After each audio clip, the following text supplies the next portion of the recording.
Hello, good morning, everyone. Thank you so much for being this morning with us. Please let us know if the audio quality is okay, if you can hear us loud and clear. We're going to be using the question panel on the right side of your screen. So you can send us all of your comments and questions throughout the question panel as well. Oh, thanks so much, Jose. So we're going to give about 2 or 3 minutes to wait for everyone to join in, and then we're gonna start about 9:05. This webinar will be a short webinar around 20 to 30 minutes, and then after that, we'll be having an open session for all of your questions and comments. Thank you so much.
Hello and welcome everyone. Thank you so much for being this morning on this webinar from RF Elements Noise Rejection 101.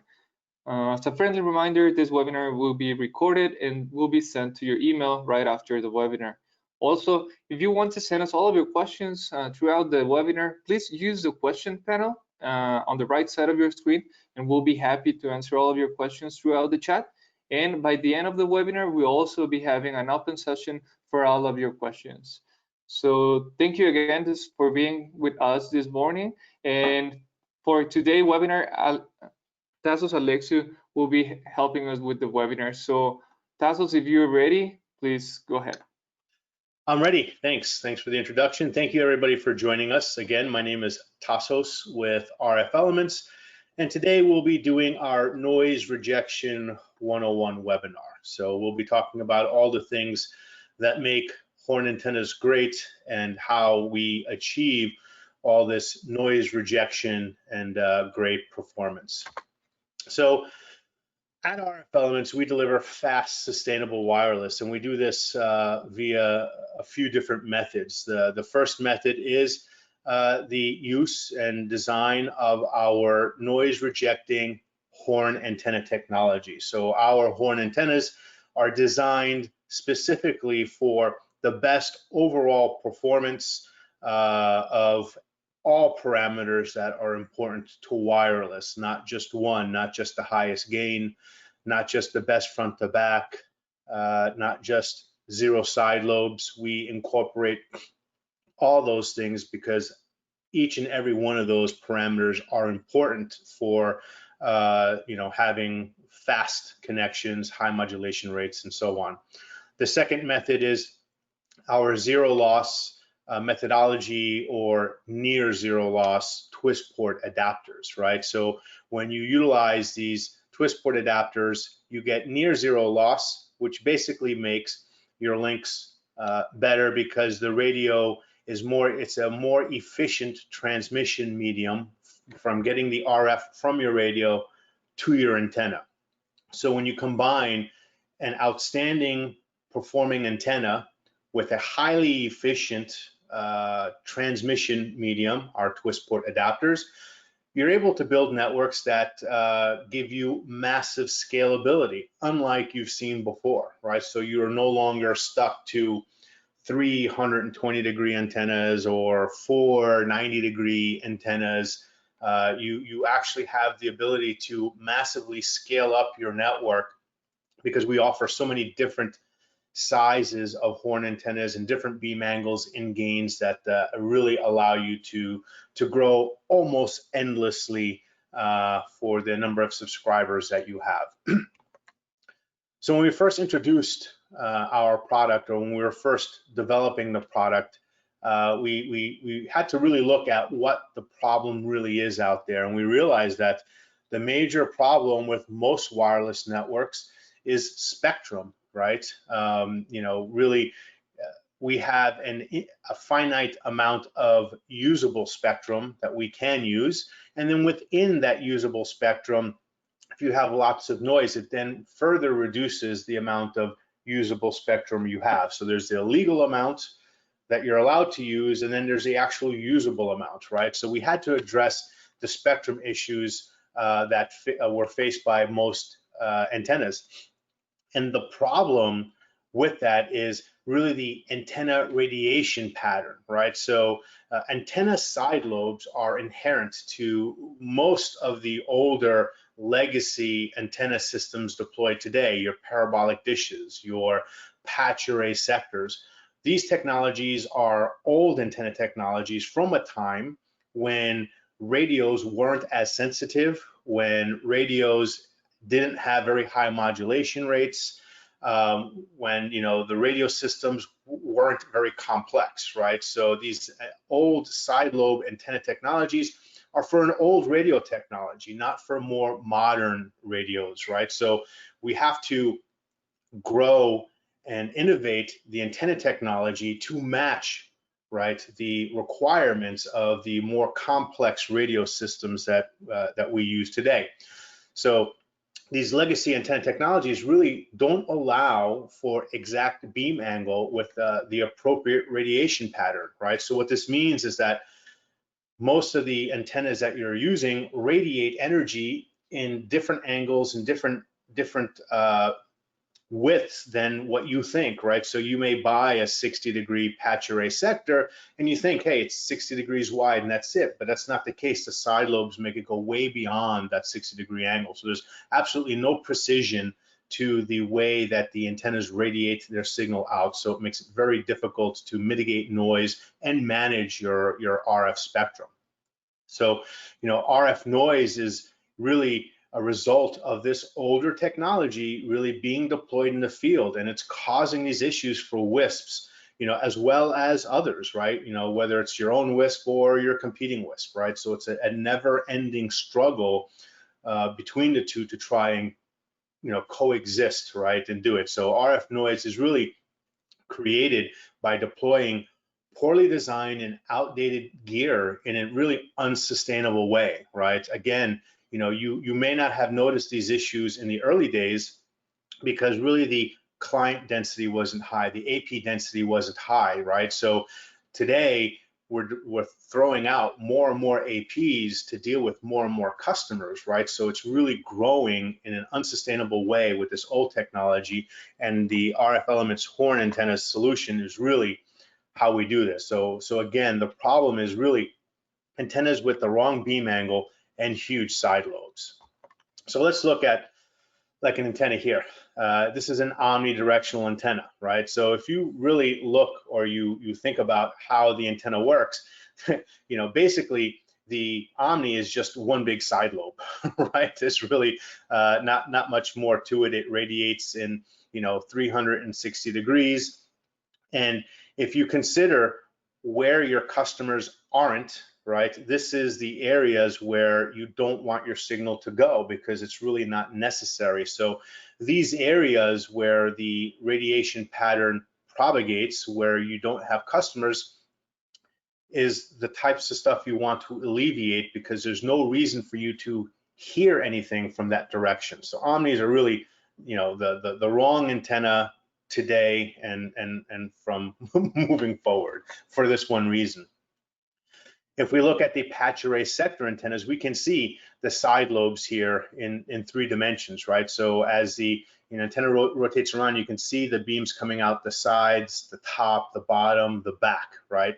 So this is, again, the areas where the antenna is able to pick up noise that it really shouldn't have to if it wasn't able to hear in those directions, right? So you can see the blue pins are the customers you want to service on, let's say, 90 degree, but you can see the purple region where the sector is too wide, or the red region in the back, right? The back lobes where it's picking up noise from, again, directions it really shouldn't be listening from. So it's really a big problem. The same thing can be said even for parabolic dish antennas, right? So if you look at it in 3 dimensions, you can see all the other directions that radiation comes out of a parabolic dish other than the main beam in the front. So if we slice it and cut in 2 dimensions, you can see how these side lobes, right, can receive noise from co-located backhauls, even co-located APs, right? So if you had some, competitors' radios out there, your backhaul can pick up noise from it, right, in directions other than the direction it's pointing. So it's really important to try and get rid of these side lobes with your antenna system to help them work a lot better. So side lobes really are a big no-no. Again, if we look at this initial deployment, we can see where the antenna might pick up noise, right? As you start to co-locate, these same older patch array sectors with each other, you can see now how these regions of the radiation pattern start to interact with each other, how these side lobes touch each other and share noise between your co-located APs, right? So you deploy one sector, it may not be so bad because you're dealing with just the outside noise, which is bad enough, but as you start adding more and more sectors, you can start to see how these antennas, again, create huge problems for themselves. So really, at this point, you become your biggest problem for noise, not really your competitors as much.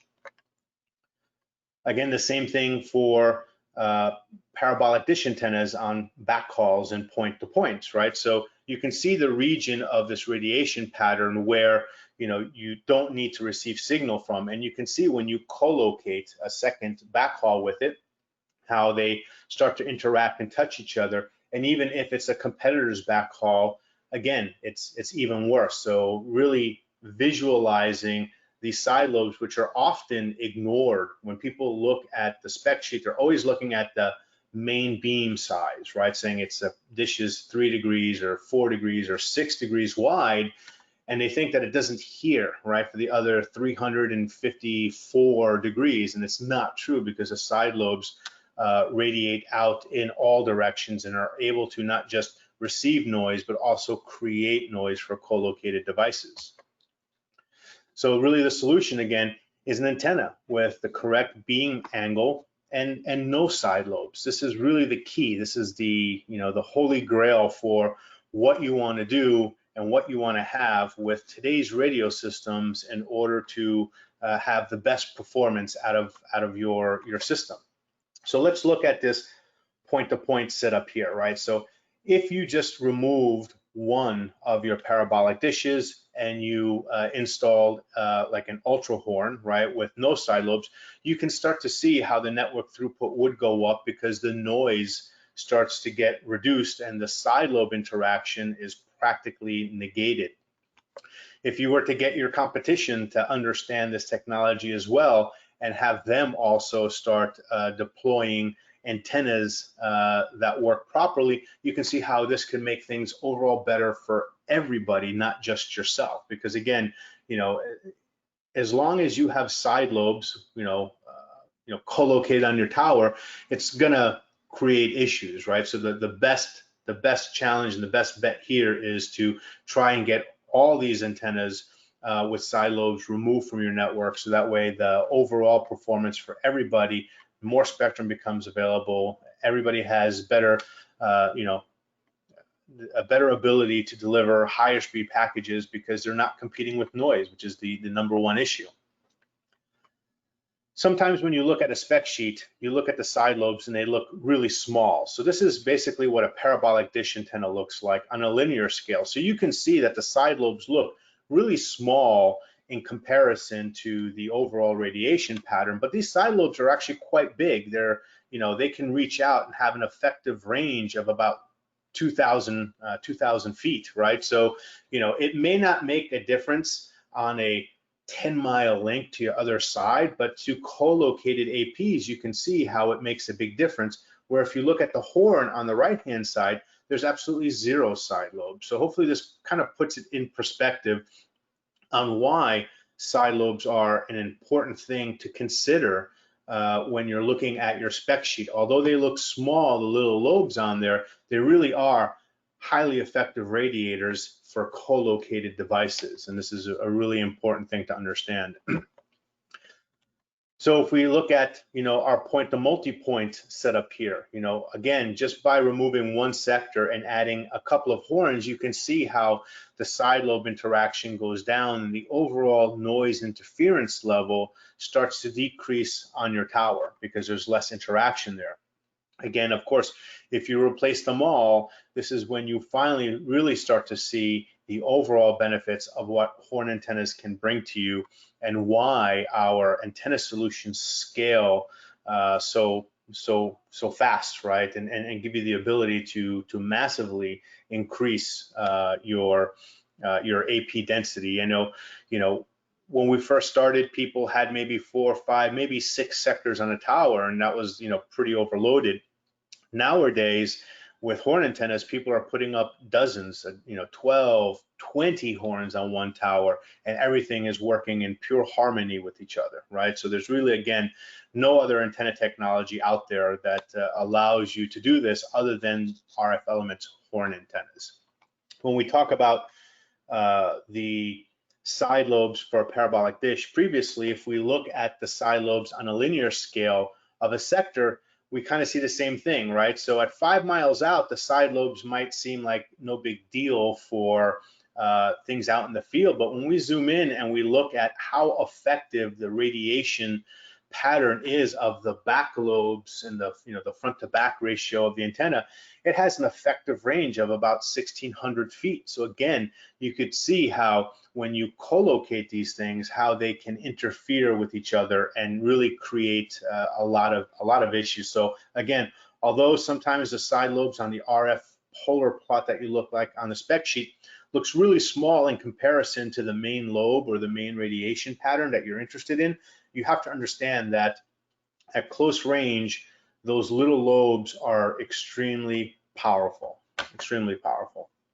So there really is a lot more to noise rejection than just gain, right? So here's another thing. We're looking at an antenna here where the pink area shows the area of reception and the blue area shows the area of transmission, right? So you can see that, if we adjust the TX power down, right, we can limit how far that antenna transmits, right? But we are unable to control how far that AP can hear because antenna gain is fixed, right? So this is, again, one of the big misconceptions to some of the lower gain horns that we have, that people don't understand how really powerful it is to have a lower gain antenna. If you're not trying to cover an area that's in miles, why would you have an antenna or a sector antenna that has the gain ability to listen to stations out beyond your coverage area. So you can see here, as we reduce the gain of the horn, now the noise level from those clients or those other radiators out at a distance become reduced. So if we watch it again here one final time, you can see the pink area. We can hear the red stations that aren't important to us. They're creating noise. And if we look at them on the receive signal basis, we see that the amplitude is really high, right? If we were to use a lower gain horn that didn't have such big ears, we can use enough gain to hear the yellow ones that we want, right? But not hear the red ones that we don't want to hear. So this is why it's really important to use the right antenna for the job, right? So if you're building micro pops, right, where you're only going a mile, you don't need 19 or 20 dBi sectors. It's absolutely ridiculous to use that much gain because, again, the antenna is capable of hearing signal way past the coverage area. So this is one of the reasons why we make so many different size horn antennas, not just one, the highest gain possible, because it's not right for all environments. So we give you the options of all of those. So hopefully that explains that a little bit more. So we should really check out some of our upcoming new webinars and on antenna myth busters and stuff like that. So we have a lot more webinars to offer. This is one part of a 3-part series. So we'll be doing another one to talk about increasing throughput and then finally migrating to horns, right? So these are some upcoming webinars. So what I'd like to close with here, right, as far as horn antenna technologies goes, is really kind of three rules for noise rejection, right? So the first thing really is, make sure you're using antennas with no side lobes, right? So side lobes we know are killer. We know that they enable your radio to hear signals they really shouldn't have to hear, right? Or you don't want them to hear, right? So using horn antennas give you an antenna with no side lobes and give you that best performance. Also, it's important to use antennas with the appropriate beam angle, right? So you only propagate and receive signals where it's needed. So horns are the only thing that give you this really precise beam angle. When you get a 30-degree horn, as an example, it's not radiating 60 degrees wide effectively like a sector would. It doesn't bleed over as much as your older antenna. So you get really precise beam angles, and you have the ability to pick the appropriate beam angle for your actual deployment, right? And then finally, use antennas with moderate gain, right? You don't have to overkill everything with TX power. You don't have to always go over your EIRP limit. So again, another part of kind of the horn antenna is really kind of changing the mind of users to understand that if you start trying to kill everything with power, you're just creating more noise and a situation where you'll have to fight it at a later install, right? So it's a mindset when you use horns that you're using something that's very precise. You're using something that has been planned. You don't just throw up an Omni and just say, hey, it'll cover everything in all directions and we'll see what happens, right? So that's not the way WISP networks should be deployed today. WISP networks today really need to be planned and thought out of where my customers are, where I might want to go later, where I might have customers later, right? So you really have to take some time and plan your network and think about it before you deploy, and then pick the right antennas for that setup and for that system.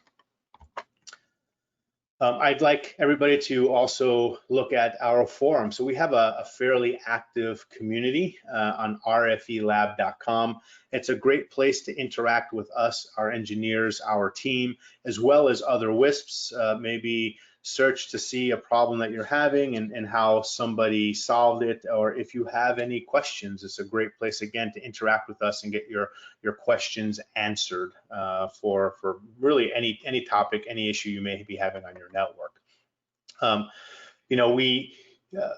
we always say that, you know, hearing a manufacturer tell you that their product is the best is, you know, kind of taboo, right? And nobody wants to really take the manufacturer's word on things. They really want to hear what, you know, how it's working for actual WISPs, right? So on our YouTube channel, we have a huge array of customer testimonials, webinars, and other great information that I think you should all have a look at if you haven't, right? So we have a video series called WISP Traveler, where we've literally traveled the world and talked to different WISPs in different countries and how they're dealing with their problems and how our horn antenna technology helped them overcome their issues and grow their business. We recently started, about a year ago, a new video series called Inside Wireless, which is basically a video series of education, which is, again, one of the other fundamentals of RF Elements, is educating the public and the user base out there on how antennas work and what this stuff means, right? You know, what's front to back ratio, what's the side lobe, you know, what are all these different things we see on the spec sheet that we truly maybe don't understand, you know, MCS rates and so on and so forth. So I suggest that you go to our YouTube channel and tap into the huge resource that we've spent a lot of time creating to help you build your WISP, basically.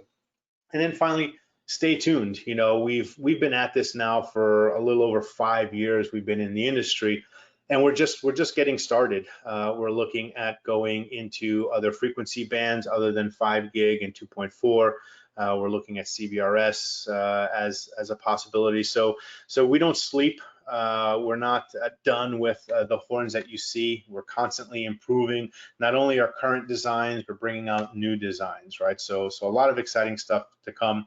You can find most of this information on our website, rfelements.com. Again, like I mentioned, our forum, rfelab.com, and then we're all over social media, whether it's YouTube, Facebook, Google, LinkedIn, Twitter, Vimeo, you name it, we're there, right? So if, again, you want to contact us, you want to just see what other WISPs are doing, social media is another great place to kind of see that in action and hear from customers that are using our technology right now. So thank you very much for that. Thank you so much, Tasos. I don't know if anyone wants to send us any of your questions. If you got a project right now and you need help, we can also help you with that. So we'll be adding the information from Tasos as well, from Hasiel, from AppCom, on the email that we'll be sending with the webinar recording. So I don't know if anyone else might want to send us a question through the question panel. Let's check.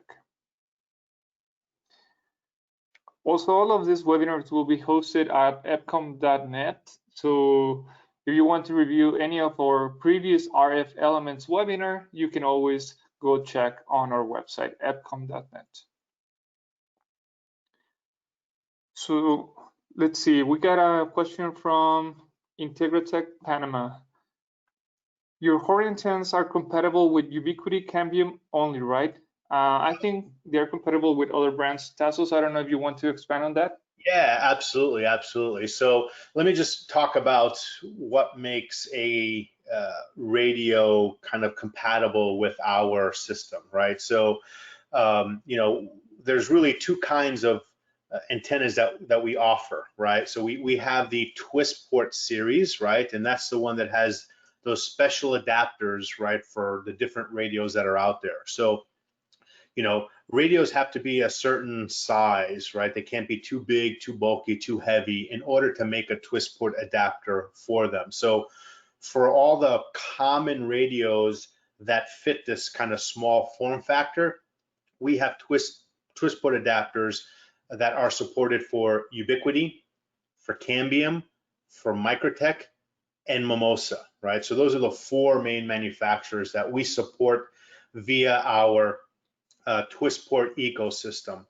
Now, our horns are 5 gigahertz only, right? So in essence, we really support any 5 gigahertz radio with our carrier class line. So our carrier class line of horn antennas basically don't have the twist port. They just have 2 end connectors. So if you're using a radio that's not supported by a twist port, but it's 5 gig, let's say like Radwin or you name it, right? And any other 5 gig manufacturer out there, you could use our carrier class horn with 2 end connectors, and you run LMR from the antenna to the radio system. So just via the twist port system specifically, it's Cambium, Ubiquiti, Mimosa, and Microtech at the moment. Awesome. Thank you so much, Tasos. Well, let's check if anyone else might send us a question. If not, we'll be ending the webinar pretty soon, and we'll be sending all the information from Tasos as well from Jaciel, in case that you might want us to send any other question or information about a project that you're working, and we'll be happy to help you with all the planning and engineering. So I think for today, we'll be closing the webinar, Tasos. Thank you so much for hosting this webinar for RF Elements and AppCom, and we'll be waiting you for the next session. Yeah, thanks for having me. And yeah, and I look forward to our next webinar for increasing throughput. It's another great one that will show you the benefits of our horn antenna technology and how it actually increases the throughput on your network and some of the parameters there that help WISP. So thank you, everybody. Have a good day. Thank you so much, Tasos. Thank you, everyone. And yes, please continue checking your email, and we'll be sending information about these upcoming webinars. Thank you, Jose. Thank you, Moises, and have a great day. Bye. Bye-bye.